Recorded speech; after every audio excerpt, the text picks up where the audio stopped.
Hello, good evening. कैसे हैं आप सब? उम्मीद करती हूँ बहुत अच्छे होंगे। मैं हूँ एडवोकेट पल्लवी पाठक और मेरे चैनल पे आप सबका बहुत बहुत स्वागत है।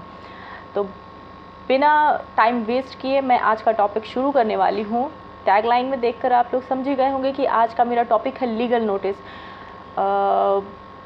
कम से कम 7 to 8 क्वेश्चंस मुझसे लीगल नोटिस से रिलेटेड पूछे गए थे कि मैम लीगल नोटिस अगर आ जाती है वो हमें रिसीव करनी चाहिए या नहीं करनी चाहिए। मैम अगर लीगल नोटिस हमें किसी को भेजनी है तो हम कैसे भेज सकते हैं। बहुत ही सिंपल तरीके से, सामान्य तरीके से मैं आपको ये चीज़ें बताऊंगी कि आपको दोबारा किसी से पूछने की आवश्यकता नहीं पड़ेगी। दोबारा लीगल नोटिस से रिलेटेड अगर कोई भी एक्सेप्शन, अपवाद आपके दिमाग में आ रहा है तो आप मेरा वीडियो ऑन करके एक बार फिर से देख लीजिएगा, वो सारे अपवाद आपके दिमाग से निकल जाएंगे। तो बिना टाइम वेस्ट किए चलिए आज का वीडियो हम शुरू करते हैं। आज के मेरे वीडियो का टॉपिक है लीगल नोटिस। क्या होती है लीगल नोटिस? कानूनी कार्यवाही, ठीक है। कानूनी नोटिस जिसे हम कहते हैं लीगल नोटिस। लीगल नोटिस देखिए, कहने को कोई कार्यवाही नहीं होती है। ऐसा नहीं है कि लीगल नोटिस आप अगर किसी को भेज दे रहे हैं तो उसको वो एक समन की तरह होगा। नहीं, लीगल नोटिस एक बहुत ही अहम चीज़ होती है। कह सकते हैं कि एक उसको मैं अभी आगे अच्छे से डिफ़ाइन करूँगी कि होता क्या है लीगल नोटिस। लेकिन सबसे पहले मैं ये चीज़ बता दूं कि लीगल नोटिस एक छोटी सी कार्यवाही होती है। ये बहुत बड़े बड़े चीज़ों में नहीं भेज सकते हैं। ऐसा नहीं है कि आप किसी ने किसी का मर्डर कर दिया और आप उसको लीगल नोटिस भेज दें। नहीं, वो अलग चीज़ होती है और ये अलग चीज़ होती है। लीगल नोटिस आप अलग अलग मामलों में भेज सकते हैं, अभी मैं आपको आगे बताऊंगी। और वो सारी चीज़ें अलग होती हैं। मैं अपने प्रीवियस वीडियो में बता चुकी हूँ कि FIR, NCR, complaint I think अभी नहीं बताया है, उसका वीडियो मैं नेक्स्ट बना दूंगी। NCR FIR के बारे में बताया, चार्जशीट के बारे में बताया, वो सब मेरे प्रीवियस वीडियो में आप देखेंगे तो आपको समझ में आ जाएगा। इसमें मैं सिर्फ आपको लीगल नोटिस के बारे में बताऊंगी कि अगर आपके घर पे डाकघर से अगर लीगल नोटिस आता है कोई डाकिया लेके, तो आपको वो नोटिस लेना चाहिए या नहीं लेना चाहिए, या अगर आप किसी को लीगल नोटिस भेजना चाहते हैं तो वो आप कैसे भेज सकते हैं, किन नियम कानूनों का पालन करते हुए आप वो लीगल नोटिस किसी बंदे को आप भेजोगे। तो ये सारी चीज़ें मैं अपने वीडियो में आपको बताने वाली हूँ बहुत ही सामान्य भाषा में। तो मेरे वीडियो में बने रहिए आप। तो आइए शुरू करते हैं आज का वीडियो अपना। तो पहला था मेरा लीगल नोटिस, मैं आपको 2 लाइन में समझाऊंगी। तो पहला सुन लीजिए कि एक कानूनी नोटिस प्रेषक को अपनी शिकायतों और बारीकियों का संवाद करने के लिए एक माध्यम प्रदान करता है, ठीक है। एक माध्यम प्रदान करता है। जैसे कि आपको अपनी बात किसी दूसरे तक करनी है तो आप उसको कॉल करते हैं ना, कॉल करते हैं और बताते हैं कि हाँ मैं यहाँ पे हूँ, तुम यहाँ मुझसे मिलने आ जाओ। वैसे ही लीगल नोटिस होता है। आप उसको एक माध्यम से बताते हैं कि आपको ये शिकायत है उनसे, आप प्रेषक हो, आपको एक शिकायत है उनसे और आप इस माध्यम से उनको बता रहे हो कि आपने इस तरीके से मुझे तकलीफ़ पहुंचाई है, इसका निवारण कीजिए, नहीं तो इसके आगे मैं कार्रवाई करूंगा। ठीक है, मेरे ख्याल से इतनी चीज़ें तो आपको समझ में आ गई होंगी। जानिए आगे क्या होता है। तो आगे है कि भेजने वाले के लिए ज़रूरी नियम क्या होने चाहिए। जो लीगल नोटिस भेज रहा है उसके लिए ज़रूरी नियम क्या होने चाहिए और ऐसी क्या क्या चीज़ें उसे अपने नोटिस में डिनोट करनी चाहिए कि हाँ मुझे अपना नोटिस तैयार करने से पहले उसमें कौन कौन सी चीज़ें होनी चाहिए, उसके बारे में मैं बताने वाली हूँ। तो मूल रूप से रिसीवर को चेतावनी देता है कि वह प्रेषक को शांत करने के लिए एक आवश्यक कार्यवाही नहीं करता तो उसके खिलाफ एक कानूनी सहारा लिया जा सकता है, ठीक है। तो अब इसको और सिंपल में मैं आपको बताती हूँ कि यहाँ पे आप इस नोटिस के ज़रिए आप अपनी शिकायत को उस बंदे को बता रहे हो कि अगर आपने इस कार्यवाही पे अमल नहीं किया, मेरी इस शिकायत पे अमल नहीं किया, तो आपके खिलाफ इसके आगे भी कार्रवाई, सख्त कार्रवाई की जाएगी, ठीक है। जैसे चेक के डिसऑनर के जो उदाहरण होते हैं उसमें कानून के खिलाफ मुकदमा चलाने से पहले जो पहला दराज होता है, ठीक है, वो मुकदमा चलाने से पहले जो पहला दराज होता है वो कानूनी नोटिस भेजना एक जनादेश है। अब इसके आगे आप पूछेंगे कि क्या होता है, तो इसके आगे है कि कानूनी नोटिस भेजने के लिए क्या क्या कदम उठाए जा सकते हैं। जो ज़रूरी चीज़ें थी मेरे ख्याल से भेजने वाले के लिए, जो नोटिस भेजने वाले के लिए जो ज़रूरी नियम थे वो मैंने आपको बता दिए कि आपको एक अपने नोटिस में वो सारी चीज़ें बतानी होंगी कि आप कैसे, क्या, कब और उसमें क्या क्या चीज़ें नोट करेंगे। अब कानूनी नोटिस भेजने के लिए जो ज़रूरी कदम होते हैं वो कौन से होने चाहिए, अब मैं उसके बारे में आपको बताने वाली हूँ। तो वो है कि लापरवाही के ख़िलाफ़ आप उनको भेज सकते हैं। अगर लापरवाही के ख़िलाफ़ आप उनको भेज रहे हैं, इसमें जैसे ये चीज़ें हो सकती हैं कि वो चीज़ें मैं और ज़्यादा नहीं डिटेल में जाऊँगी, नहीं तो वीडियो बहुत लंबा हो जाएगा। मैं कुछ आपको पिक पॉइंट्स बता दे रही हूँ कि आप लीगल नोटिस भेजने के लिए कौन कौन से, मतलब किन किन कदमों पे आप भेज सकते हैं लीगल नोटिस। पहला है लापरवाही के ख़िलाफ़ आप भेज सकते हैं। दूसरा है किराएदार को बेदखल करने के लिए आप लीगल नोटिस भेज सकते हैं। तीसरा है प्रदान करने वाली सेवाओं का जो मुफ्त में लाभ उठा रहे हैं, मतलब जो फ्री में लाभ उठा रहे हैं और वो मतलब किसी और को देने के लिए हैं, गरीबों को देने के लिए है, मध्यम वर्गीय लोगों को देने के लिए, लेकिन उसका कोई और ही लाभ उठा रहा है, तो आप उसके लिए भी उसको लीगल नोटिस भेज सकते हैं। ये सारी चीज़ें कानूनी नोटिस भेजने के लिए जो महत्वपूर्ण कदम होते हैं उसके अंतर्गत आते हैं। ठीक है, अब आगे चलते हैं। तो आगे है कि कुछ इंपॉर्टेंट पॉइंट्स हैं जो कि मैं आपको इसमें बता दूँ। मैं जितनी जल्दी सोच रही हूँ कि जितनी कम से कम समय में मैं अपना वीडियो बनाऊँ, क्योंकि आप लोग यही चाहते हैं कि मैं कम से कम समय में अपना वीडियो तैयार किया करूँ, ताकि थोड़े शब्दों में मैं आप लोगों को ये जो बारीकियाँ हैं कानून की वो सारी चीज़ें समझा पाऊँ। तो फिर से मैं आप लोगों को बता दूं कि मैंने अभी तक जो भी कैरी ऑन किया है वो है कि लीगल नोटिस क्या होता है, ठीक है, भेजने वाले के लिए, लीगल नोटिस भेजने वाले के लिए क्या चीज़ें होनी चाहिए, और आप लीगल नोटिस के लिए जो महत्वपूर्ण कदम होते हैं वो किन किन चीज़ों पे आप उठा सकते हैं। ये 3 चीज़ें मेरे ख्याल से आप लोगों को समझ में आ गई होंगी। ठीक है, अब कुछ इंपॉर्टेंट पॉइंट्स हैं जो कि जानना बहुत ज़रूरी होता है लीगल नोटिस अगर आप भेज रहे हैं किसी को या रिसीव कर रहे हैं, तो उनके लिए मैं अब बताने वाली हूँ।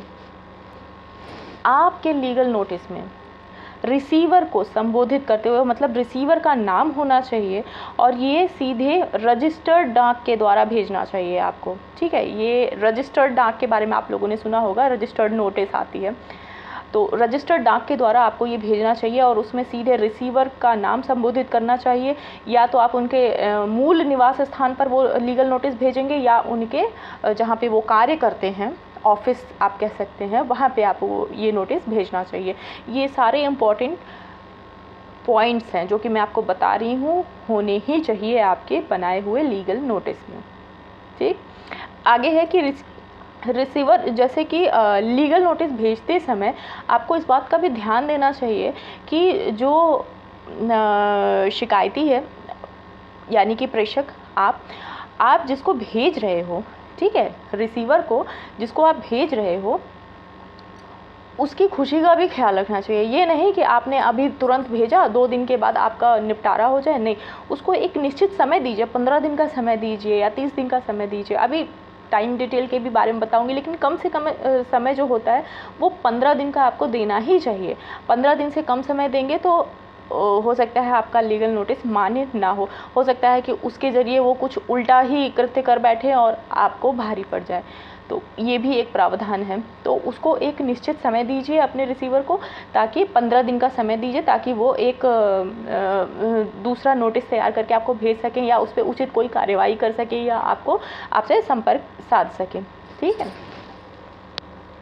जैसा कि मैंने बताया था कि जो रिसीवर होता है उसको उत्तर नोटिस भेजने के लिए, ठीक है, कि आपने उसको लीगल नोटिस भेजा तो उसके एवज में वो भी आपको एक नोटिस भेजेगा, उसको भी लीगल नोटिस ही कहेंगे, वो भी आपको भेज सके, तो उसके लिए आपको उसको 30 दिन या 60 दिन का समय देना चाहिए।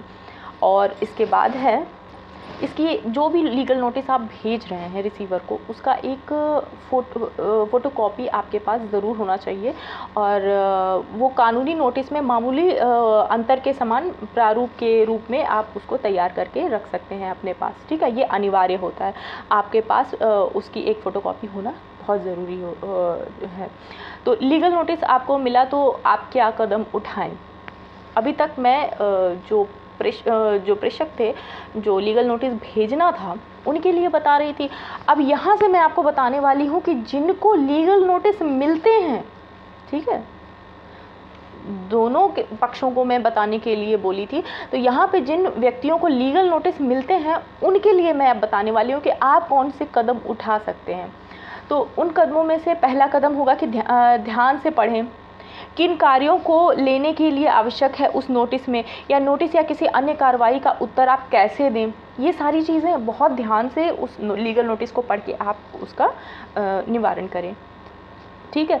किसी अनुभवी वकील से परामर्श लें, अनुभवी वकील से परामर्श लें, या अपनी ओर से एक उत्तर नोटिस तैयार करके आप वकील से पूछ लीजिए और फिर आप रजिस्टर्ड डाक के द्वारा उसे भेज दीजिए। लेकिन एक अनुभवी, जैसे कि बहुत लोग होते हैं समय ज़्यादा नहीं होता उनके पास, इसलिए वो लोग एक वकील हायर कर लेते हैं। यहाँ पे वकील आपको हायर करने की ज़रूरत नहीं है कोई भी नोटिस भेजने के लिए या कोई भी नोटिस रिसीव करने के लिए। यहाँ पे आपको शुरू से ही किसी वकील की ज़रूरत नहीं पड़ती, क्योंकि हमारे अदालत में, हमारे कोर्ट में बहुत सारे लंबित वाद हैं और उन मामलों को निपटाने के लिए कोर्ट ने ये इस तरीके का भी प्रावधान बनाया है कि आप कोर्ट के बाहर या कोर्ट के अंदर दोनों प्रोसीजर से अपने मामले का निपटारा कर सकते हैं। तो लीगल नोटिस में आप कोर्ट के बाहर भी अपने मामले का निपटारा कर सकते हैं। तो चलिए आगे चलते हैं, कहाँ थे हम लोग। हाँ, लीगल नोटिस अगर आपको मिल जाए तो आपके कदम क्या क्या होने चाहिए। पहला कदम मैंने जैसे कि आपको बता ही दिया, दूसरा कदम भी मैंने आपको बताया, तीसरा है कि अगर अब नोटिस प्रेषक को मिल जाता है तो वो क्या करेगा। 2 कदम उठा सकता है, या तो वो अदालत के बाहर जाकर अपने मामले को निपटाएगा या अदालत के अंदर अपने मामले को चलाएगा। 2 कदम हुए। अब ये आपके ऊपर निर्भर करता है कि आपके पास कितना समय है, आपके पास कितना पैसा है, आप अपने मामले को बाहर निपटाना चाहते हो या आप सही हो और उस मामले के ख़िलाफ़ जाके आप कोर्ट में आप उसके आगे दायर करना चाहते हो मामला। तो उपभोक्ता को क्या क्या फ़ायदे हो सकते हैं, यहाँ पे ये सारी चीज़ें इनके लिए थी। अब नेक्स्ट मेरा टॉपिक रहेगा कि उपभोक्ता को क्या क्या फ़ायदे हो सकते हैं।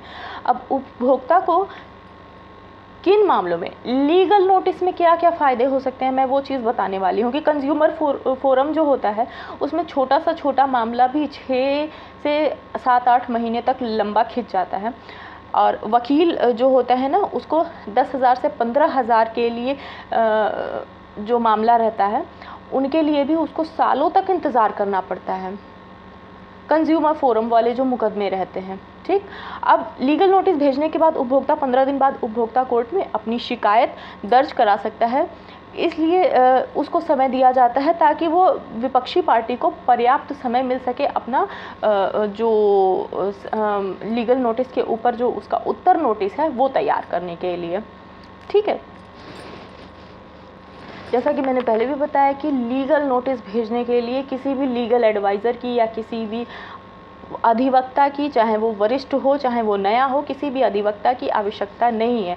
अगर आपने लीगल नोटिस सही तरीके से तैयार कर लिया है, मेरे इन बिंदुओं को देख लीजिए या कोई प्रारूप आप देख लीजिए लीगल नोटिस का, उस प्रारूप के सभी प्रारूप एक जैसे ही होते हैं, बस उनके जो मैटर रहते हैं वो थोड़ा डिफरेंट रहते हैं। कुछ चेक बाउंस का रहता है, कुछ पैसे ना मिलने का रहता है, कुछ ज्वेलरी से रिलेटेड रहता है, इन्हीं सब छोटे छोटे मामलों से बन के रहता है। बस उनका जो मैटर रहता है वो चेंज रहता है, बाकी जो उसका प्रारूप रहता है वो सेम ही रहता है। आप कैसे एक वो लिखते हो, एप्लीकेशन लिखते हो अपने प्रिंसिपल को, तो उसमें आप लिखते हो ना कि मुझे इतने दिन का फीवर होने की वजह से मुझे इतने दिन की छुट्टी चाहिए, प्रारूप सेम रहेगा। अगर आपको किसी और तरीके से छुट्टी चाहिए तो मेरे माता जी का देहांत होने की वजह से मुझे इतने दिन की छुट्टी चाहिए, मेरे पिताजी का देहांत हो, तो बस मैटर चेंज हो जाएगा, प्रारूप सेम रहेगा। समझ रहे हैं, मैं बहुत ही सिंपल तरीके से इस चीज़ को बता रही हूँ। लीगल नोटिस का अगर आप लोग कहेंगे तो मैं डिस्क्रिप्शन बॉक्स में या मैसेज बॉक्स में मैं आप लोगों को एक प्रारूप भी सेंड कर दूँगी कि कैसा प्रारूप रहता है लीगल नोटिस का। लेकिन अगर आप लोग मैसेज करेंगे तो, बिकॉज आप लोग सिर्फ मुझसे grievous hurt, legal notice, complaint, इन्हीं सब के बारे में पूछते रहते हो, तो मैं इन्हीं सब चीज़ों से रिलेटेड टॉपिक पे मैं अपने वीडियो बनाती हूँ। लेकिन अगर आप लोग चाहते हो कि मैं लीगल नोटिस का एक प्रारूप आप लोगों को सेंड करूँ तो मुझे बता दीजिएगा, मुझे मैसेज कर दीजिएगा, मैं आप लोगों को एक प्रारूप सेंड कर दूँगी, ठीक है, भेज दूँगी। तो जैसा कि मैंने अभी बताया कि लीगल नोटिस भेजने के लिए आप लोगों को किसी भी तरीके के वकील की या लीगल एडवाइज़र की आवश्यकता नहीं है। आप लोग खुद भी लीगल नोटिस तैयार करके उसको सेंड कर सकते हो। ध्यान रहे कि वो लीगल नोटिस रजिस्टर्ड पोस्ट से जाना चाहिए, ठीक है। अब कुछ भ्रांतियाँ हैं। अब कुछ भ्रांतियाँ क्या है? भ्रांति मतलब कि दिमाग में जैसे उपज आप कह सकते हो ना, कि दूसरों की कही हुई बात सुन के आप लोगों ने ये चीज़ बना लिया कि नहीं, ये चीज़ करने से ऐसे नहीं, ऐसे होता है। उसमें से ये एक भ्रांति बहुत ज़रूरी है कि अगर आपके पास कोई लीगल नोटिस आता है तो उसको लेना नहीं चाहिए। ये बहुत बड़ी भ्रांति है, ऐसा नहीं करना चाहिए। अगर वो रजिस्टर्ड पोस्ट से रजिस्टर्ड हो चुका है तो मान लिया जाएगा कि वो आपके पास पहुंच चुका है। चाहे आप उसको लो या ना लो, उससे किसी को कोई फ़र्क नहीं पड़ता। जो प्रेषक है उसके पास ये सूचना पहुंच जाएगी कि रजिस्टर्ड हो चुका है पोस्ट, वो आपके पास पहुंच चुका है। आपके गेट तक आया और आपने उसको रिसीव नहीं किया, या आपके ऑफिस तक आया और आपने उसको उस पोस्ट को रिसीव नहीं किया, ये नहीं समझा जाएगा कि आपके पास नहीं पहुंचा या आपने नहीं लिया तो नहीं माना जाएगा। नहीं, वो लीगल नोटिस आपके तक पहुंच चुका है और आपके ऊपर आगे आपको समय सीमा दिया जाएगा। उस समय सीमा में या तो आप अपना प्रत्युत्तर तैयार करके दें या उस मामले का निपटारा करें। ये 2 चीज़ें आपको करनी ही पड़ेगी, ठीक। ये थी भ्रांति नंबर 1। भ्रांति नंबर 2 क्या है कि कोर्ट ऐसे में 15 दिन या 1 माह का आपको समय देकर एक तरफ फैसला दे देती है। यदि वकील भेजा है तो 15 दिन से 30 दिन या 45 दिन में कोर्ट में परिवाद दायर कर सकते हैं आप, ठीक है।